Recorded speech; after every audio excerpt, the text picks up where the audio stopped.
കനത്ത മഴയിൽ ഇരുകരയും മുട്ടിയൊഴുകാൻ ആരംഭിച്ച് ഭാരതപ്പുഴ. തീരപ്രദേശങ്ങളിൽ താമസിക്കുന്നവർ അതീവ ജാഗ്രത പാലിക്കണമെന്ന് നിർദ്ദേശം. കനത്ത മഴയിൽ നീരൊഴുക്ക് ക്രമാതീതമായി വർദ്ധിച്ചതോടെ ഇരുകരയും മുട്ടി രൗദ്രഭാവത്തിലൊഴുകാൻ ആരംഭിച്ച് ഭാരതപ്പുഴ. ജലനിരപ്പ് ക്രമീകരണത്തിനായി വെള്ളിയാങ്കല്ല് തടയണയുടെ 25 ഷട്ടറുകളും ഇതോടെ പൂർണ്ണമായും ഉയർത്തി.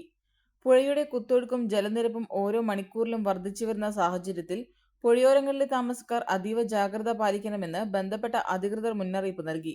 അതോടൊപ്പം പുഴയിൽ ഇറങ്ങാനും മറ്റുമുള്ള സാഹസിക മത്സ്യബന്ധനവും ആളുകൾ ഒഴിവാക്കണം.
പെണ്ണ് കുതിക്കും പെണ്ണിനെ കുതിപ്പിക്കുന്ന കനക ഘടകാഭരണങ്ങളുടെ കമനീയ ശേഖരവുമായി പട്ടാമ്പി പട്ടണത്തിന്റെ കനക കൊട്ടാരം Manukkas gold and diamonds, Manukkas tower, railway over ബ്രിഡ്ജിന് സമീപം മെയിൻ റോഡ്, പട്ടാമ്പി.